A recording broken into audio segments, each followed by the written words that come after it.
All right. So it looks like we are live. Welcome back, everybody. Welcome back to Woodland Pools and to another Cardano Q&A live stream. So today we've got a few different things that we're going to dive into. The first one I want to take a look at is these different ETFs that have been filed by BlackRock and a couple of other places. Make sure this is working here. All right. Great. Audio is working. Fantastic. Then from there, some stats on cryptocurrency adoption I thought were kind of cool. Pride Fest, you might have heard about, that Stake with Pride is putting together with a few other folks, and some Catalyst stuff. And then I wanted to share some perspectives on book.io from one of the authors that has published on there. For those that are joining us live, let us know where you're joining from and any questions that you have, and we'll get to those between these different topics. For those that are watching on the replay, let us know any questions down below, and I'll also be adding chapters for you all so you can skip between the different sections to whatever you want to dig into. So let's go ahead and jump in. And the first thing that I want to take a look at is, so with all of this stuff that we've been seeing with the SEC, we've been covering now for several weeks now, the lawsuits of the SEC against Coinbase and against Binance. We talked about this last week about as it was moving through the legal system and the judges pushing back and whatever else. It was very suspicious timing that right after all of that going down, we saw... This is from Forbes, several different institutions applying for Bitcoin ETFs, starting with BlackRock. Let me make sure I have this pulled up here. So let's take a look at this. So we had here, this is from Forbes, BlackRock, Valkyrie, and others petitioned the SEC for a Bitcoin ETF approval. A slew of companies, including BlackRock, WisdomTree, and Valkyrie, submitted Bitcoin ETF applications for the Securities Exchange Commission over the past 2 weeks. And so this is a good takeaway here. So considering BlackRock's role as the largest asset manager in the world, their application might signal that the SEC is ready to approve Bitcoin ETFs after years of failed attempts from companies like Grayscale. If Grayscale sounds familiar, we've talked about them on the channel before. So Grayscale is a crypto investing firm. I'm not sure if they have a little about them here, but in any case, they have different investment products that you can invest in, and they have one of these, for example, is what they call their X Ethereum fund. So it's just cryptocurrencies, that smart contract based cryptocurrencies that are not Ethereum, so not Bitcoin and not Ethereum. And we talked about this one in the past, how if you look at the balance of that portfolio, the majority of it is ADA, or I guess the plurality of it is ADA, and then some other sort of the usual suspects that you'd expect after that. But Grayscale has applied a couple of times to get one of these Bitcoin ETFs or any kind of a crypto ETF and has been rejected. And so now people are actually speculating and wondering, well, given that BlackRock is the largest asset manager in the world, do they kind of know something that other people don't? There's the tinfoil hat conversations around that these very public lawsuits by the SEC was all kind of a coordinated thing to make the prices go down so that these companies can come in and buy them at a better rate. However you see it, here we go. We can see some price action here when the ETF was announced and how it's just been sort of kind of straight up since then. However you take it, and whatever you think the cause and effect relationship is, which one led to which, either way, it's very interesting to see these large traditional finance names now moving forward basically in unison for this ETF approval. Let's take a look here. Alexander, hello. Medium Loaf, good to see you. Mark. Trusty Mark Byers, good to see you. Every time coming in from Australia early in the morning, good to hear from you. All right, so I wanted to show you guys this here. So here's this is from a Microsoft article here, and this is very well put. A Bitcoin ETF boom. BlackRock leading WisdomTree, and then also Invesco. So Invesco had actually filed before. So here's some additional to what we saw here in the Forbes article. Following BlackRock's June 15th filing, the SEC has been inundated with Bitcoin ETF applications from various institutions, including WisdomTree, an exchange-traded fund manager, and Invesco, an investment management firm.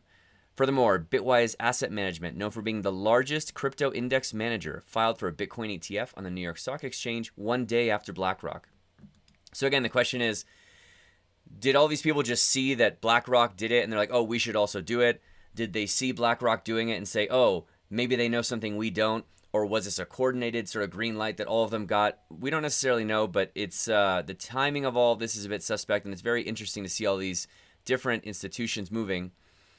here's about what ETFs are. ETF shares, if you're wondering, when we're talking about a Bitcoin spot ETF shares are traded on traditional exchanges and provide both retail and institutional investors a regulated means to gain exposure to an underlying asset. So the important thing about this is that for all of us here that are watching the channel, for all of us that have been involved in blockchain and specifically Cardano for a while, we all know, we've been saying this for years and years, that the way to do it with your assets, right, when you're investing, is to always put your stuff on a hardware wallet, whether it is a Ledger or a Trezor, right?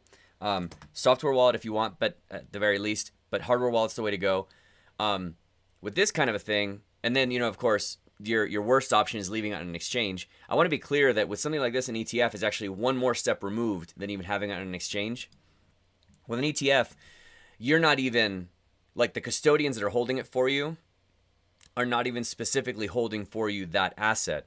What they're doing is they're giving you a regulated means to gain exposure to that asset, but this is more of like an index based on that asset and not necessarily custody of the asset itself. So that's something to keep in mind. And for all of us here, I don't know if anybody would be very interested in doing this, for anybody that would be tuning to the channel, but what's important about it though is to recognize that this would provide retail and institutional investors, for those people that don't want to go through the processes that we go through here about like, okay, let's get access to our own funds and have custody of our own funds. For the mass adoption that we're talking about that needs to happen, for those people, they're going to want things that they're more used to. And these ETF avenues are what a lot of traditional finance investors are used to interacting with. And so these things coming on board will be helpful to bring them on board. If approved, the ETFs from BlackRock, WisdomTree, and Invesco will be traded on the CBOE BZX exchange. Notably, all previous applications for spot Bitcoin ETFs have been rejected by the SEC, including those from Fidelity, which is a huge name obviously here in the United States, CBOE Global, and NYDIG. So, again, we'll see how this all plays out. But either way, I would say it's sort of a two-part thing, at least for me, to take away here. First one, the timing is very interesting. I'm wondering what happened there. And two, regardless of the timing or what's happening or whatever else, we're finally now getting to the point. I mean, think about it. We were just seeing all of this pushback, and we were talking about a few weeks ago about the whole how we're now in this now they fight us phase, and how if we're going to make it past this point as an ecosystem, we have to go through this fight us phase. And it actually surprises me how quickly we see some of this already resolving itself with some of these traditional names saying like, hey, we want to get on this in a very public way. These kinds of things for me are some of the initial indicators that we are winning this fight in the long run. And some of these big names, instead of distancing themselves from this like huge scam industry that they've been calling it for so long, instead are saying, how do we get in here? How do we make some money from this too? And how do we gain some exposure to this and make it available to our large customer bases of both retail and institutional investors? So, yeah, whether or not the timing was something that was coordinated, I think that this is, once again, just like the fighting us phase had to happen. This kind of stuff that we're seeing of these traditional finance institutions coming in is yet again another step that has to happen to get this mass adoption that we want, right? We need to recognize that we're not going to get mass adoption from people using ledgers and Trezors, right? At least not in the traditional way. The way we're going to get it is by these things that make it easier for folks to come on board and do this stuff. So I think it's a net positive, similar to what we've been fighting through. The details of it might be a thing that we're not very happy with, but overall I think it's going to be a net positive as these different institutions come in with their funds to do so. We're definitely living in a simulation. The big guys are coming in. Yeah, I mean, I don't know if I disagree with either of those two statements. G-Money, thanks, thanks, Michael Smith. Hello, thank you. This is clearly a book club, book IO OG. That's sort of what the book folks call me. Okay, cool. Continuing on. So this was all over the past few days, right? And then this just came out today. Again, how this trend is now being followed, that HSBC, I guess to clarify, HSBC Hong Kong specifically is now letting customers trade Bitcoin and Ether ETFs. So not just Bitcoin, but also Ether. Hong Kong's largest bank, HSBC, now allows customers to trade Bitcoin and Ether ETFs listed on Hong Kong's stock exchange. So These things that we covered are all big news for what might happen in the United States, but we see here that HSBC in Hong Kong is already just pushing forward and saying, never mind, let's just do it. If you're in Hong Kong, you can do it now and do it with us today. So this stuff is coming. We're moving forward on this. Like it or not, this is going to be part of our future here in the blockchain industry. And now let's just buckle up and keep having custody of our own funds while hopefully more people come in and we can help bring them up to speed and onboard them in whatever way that they find most convenient to come into crypto. These are the kind of people that we're going to want to be helping to come on board. And then from there, some of them will come into this sort of smaller sphere that we're all in. And hopefully they can then learn about some of the other products and solutions that are going on here. Oh, yes. Hello. Sorry, I didn't recognize your last name. The vampire himself. What's going on, man? How are you? Good to see you again. Are you going to make it out to any of the other... So for those of you guys that don't know, this the vampire here is kind of a big deal in the book OG group. Legendary, Mike. How many triple zeros do you own now? Quite a bit. And let me know also if you're going to either NFTLV or Rare. I'll be at both of those. Okay, so moving on here. Wanted to share this. Oh yeah, from Cardano Yoda. This is pretty cool. So according to Buy Bitcoin Worldwide, I'm not sure. We'll see how accurate these stats are, but this is kind of cool. He's saying apparently 6.5 million Americans own ADA. Let's take a look at this. So what I thought was kind of cool about this. So this is, and of course I'll share all these links down below. Crypto ownership rate in the United States is about 13%, 2% lower than the global crypto ownership rate. But what I wanted to show is, we see here there's some stats. This is kind of interesting. Global adoption by country. The highest country for crypto adoption is India, then Nigeria, and the United States is way down here with 13%, just above Argentina and Mexico. But this is what I thought was kind of cool. Adoption by country by currency. So if we look at the United States, for example, 5% of the population of the United States, according to this report, own Bitcoin, 3% have Ethereum, 3% have Doge. But what I found is interesting is that two things. One, when we look at a short list like this of only 4 currencies, that ADA is now one of them. So we see that even though for a long time we've been getting pushback and sometimes people like give the Cardano ecosystem a hard time, we see here that like increasingly so, we're making these short lists of like the top cryptocurrencies that have staying power, that people are considering, okay, we have to include this if we're going to conclude all of the serious contenders in cryptocurrencies, whether they are, you know, the first one that ever came out, the one with the largest mass adoption so far with sort of the network effect of having that. Love it or hate it, you can't ignore Doge's staying power. And the fact that we're right here in here with the first one, the largest network effect currently, and the largest meme coin. And then from there, ADA being in this set of other ones, I think is really cool. The same kind of thing that we see here in Grayscale's X Ethereum fund, how Cardano is the largest holding outside of Bitcoin and Ethereum. These are the kind of things that I find really encouraging, that, hey, no matter the stuff, the rough patches that we all go through as an industry, the rough patches that we go through as a Cardano ecosystem, my conviction for this kind of thing, aside from the projects that are building here and the things that we see every day, is that now we're slowly starting to see recognition both of the cryptocurrency industry as a whole, and then additionally of the Cardano ecosystem within that. So I thought this was really cool, and I'll link this for you guys down below. What's up? You have 27 000s. Wow, that's absolutely incredible. That's unreal, man. Okay, cool. So with that, next thing, I thought this is really fun. I wanted to share with you guys. I'm not sure if you guys have saw this that came out the other day, but Stake with Pride, Sammy with Stake with Pride is one of just like the coolest and most well-informed and just funniest SPOs out there. You should definitely follow him. He cracks me up with the stuff that he tweets out, but also a very, very well-informed stake pool operator. He's putting together with several other folks, Clay Nation, Cardano Spot, Cardano Women, are putting together a Pride Fest party on June 28th at 5 p.m. Pacific. So that would be 6 p.m. here in warm, sunny Colorado, 8 p.m. Eastern, right? Am I doing that math right? Yeah. And so that would mean that's, yeah, there you go. So midnight UTC, that makes sense. Yeah, so there should be a really good time.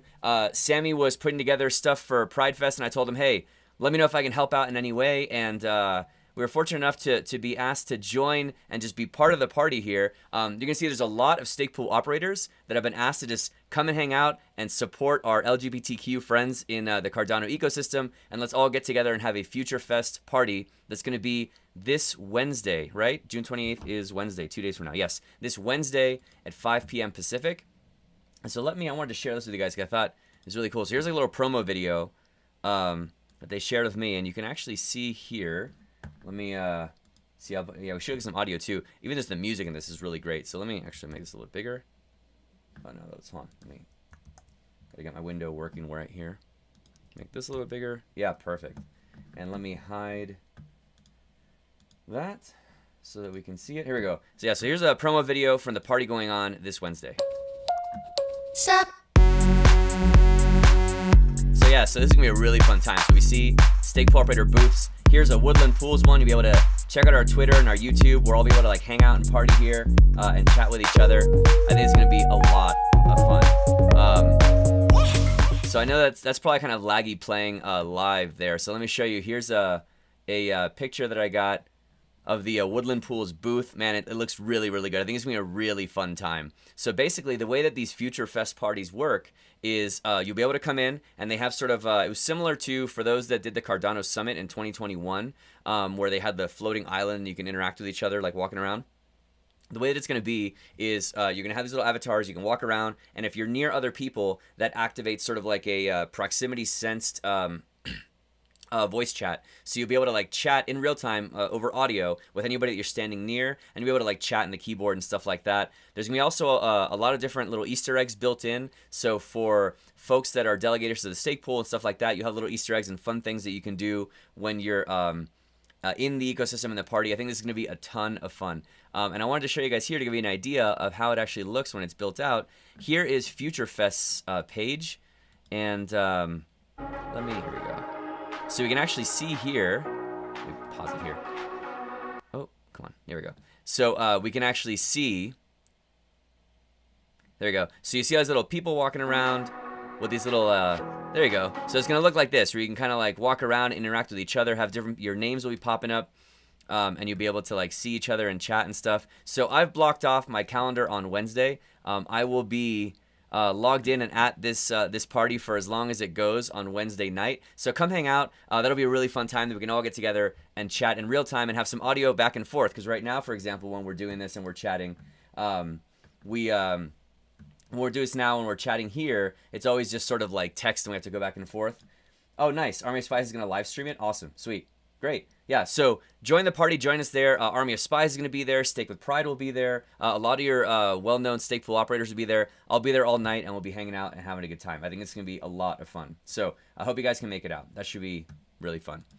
Okay, so with that, I wanted to take a look at Project Catalyst. Just want to spend a couple of minutes here. Let me see, no other questions? Great. I want to spend a couple minutes here. Fund 10 has officially kicked off after a long break that they had. I'm not going to go into all the details. We covered that in a previous stream.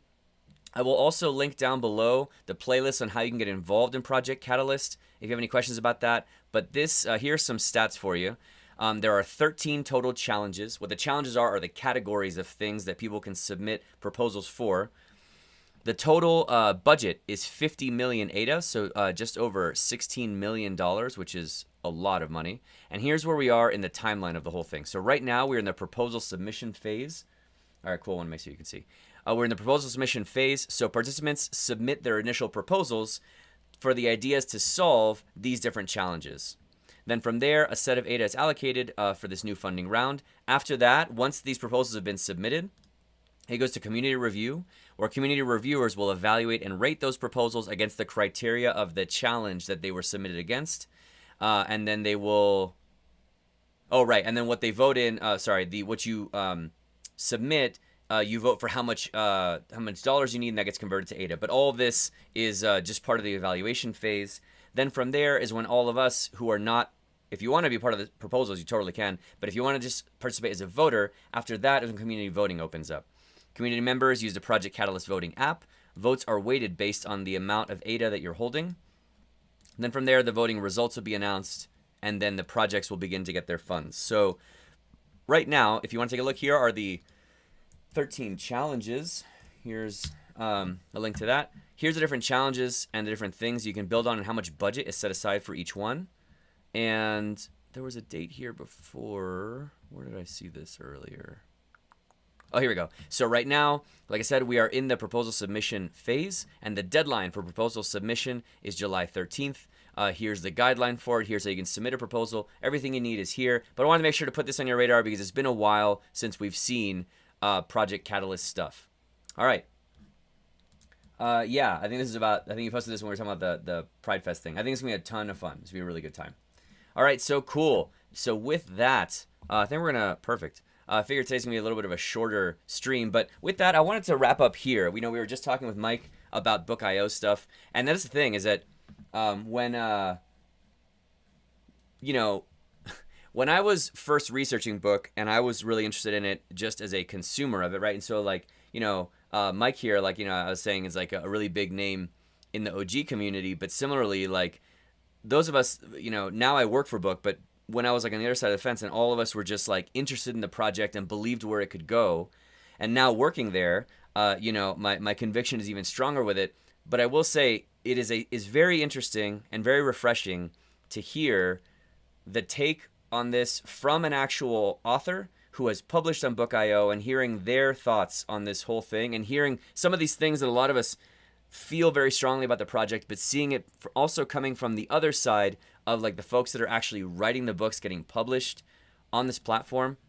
So I wanted to go through this with you guys because I thought it was such a great write-up where to me is some of the best points on why I am so excited about Book and why I'm excited to work there. And I wanted to go through this with you guys. So Dave Wilson is an author that's published, I think, already one or two. He's got one more coming out soon. And here's his take on Book.io. Going to take a minute and talk about something important in the world of ebooks. I know words like NFT and crypto bring a lot of confused stares and eye rolls, but hear me out. Amazon in particular has made a fortune in selling books that you don't actually own.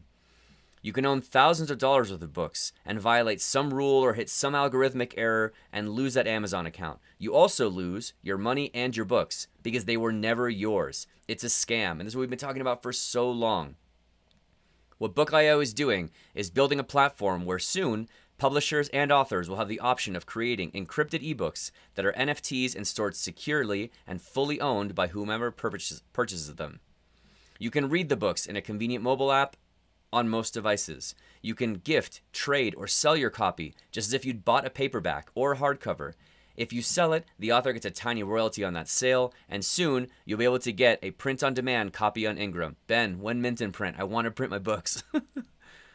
The books will eventually not be tied to any proprietary app. You don't need crypto or any knowledge of crypto to buy and redeem them. That is already in place. The storefront and minting portal are being built and tested right now. This will include audiobooks soon and other content. He's made a practice of adopting early on new technology for authors and books, and his first book minted on Book.io found 1,000 owners. He'll be doing some giveaways for his upcoming mint of book 2. Yeah, that's what I thought. So he's doing a second book now. To address the detractors, there have been some public domain titles offered in collectible editions, much like how Easto Press and many independent presses offer. I find this merging of book collecting and NFT collecting that appeals to both. Ingram, Mark Cuban, and several other big players are invested in this. It's not just on one crypto platform. You can buy with credit cards and never notice the crypto at all if that's what you want. It's coming. I hope you want to be a part of it. And here is his next book that's coming out. So yeah, I just thought this was so cool. Because like I said, for all of us that have been fans of Book for a long time, and then for all, now that I'm part of it, for all of us that work at Book every single day, we all believe in the mission. We're all really excited about it. But it's so cool hearing this coming from an author. So yeah, I just wanted to share that with you guys. I thought this is like such a great write-up. And I shared this with everybody on Twitter as well, but I wanted to share it with you guys on the stream. Okay, let's see what we got here. Eric, question on Catalyst. Is it worth it to be a proposal assessor for this coming round? Yeah, well, you got to kind of answer that question for yourself, but I'd say definitely look into it. The community reviewers, the proposal assessors is what he's talking about. For these, you get, here we go, you get rewarded in ADA, you get paid for the assessment. I would say go into Discord and chat with the folks there about Catalyst, and then also there's other ways here to get in contact with folks. Here we go. So there's a Catalyst Discord you can check out and talk to some of the folks there, and you can get some honest feedback from people that have been assessors and evaluators and see what their take is. Oh, yes, I almost forgot. I almost ended the stream and forgot. I want to make sure that I do this every time. And I wanted to stop and take a second, say a huge thank you and welcome to this week's newest delegators. So everybody you see here are all delegators from this week. We truly appreciate your support, and we're so excited to be on this journey with you. Let's keep growing together. Thank you, all of us, for joining week after week. It's been so cool seeing the amount of support that continues coming in for the pool. Let me switch over here and show you guys. If I minimize this for a second, we can see now that the pool is now almost at 13.5 million with well over 1,000 delegators. So it's been so cool to see the support continuing to come in. So yeah, gotta say, once again, thank you so much to everybody who's been supporting us so far. And for those of you that are out there, if you like the work that we do here and you want to support the channel and the educational content that we put out every week, including all of these tutorials that we have on pretty much every major project in Cardano, including how to set up a wallet, background on projects, how the technical stuff works. If you want to support the channel, the best way you can do so is by delegating to the ASPEN stake pool. All right, so for those of you that want to get involved in Project Catalyst, make sure that you keep this on your radar. We'll let you know when registrations open up for voting. If you have any questions, let us know down below. I don't think there's any other questions in the chat. Thank you very much, Eric. Appreciate it. And yeah, I think we'll go ahead and call it there, nice and short this week. And we'll see you guys next Monday at the same time. What is it? 11 p.m. UTC, 7 p.m. Eastern, and 5 p.m. in warm, sunny Colorado. And also, definitely come out and join us for the Pride Fest party that is going to be happening this Wednesday, June 28th at 5 p.m. Pacific. All right, we'll leave it there. Thanks, you guys. And nothing else, we'll see you on Wednesday. And if not, then at the same time next week. Have a good week, everybody. Bye.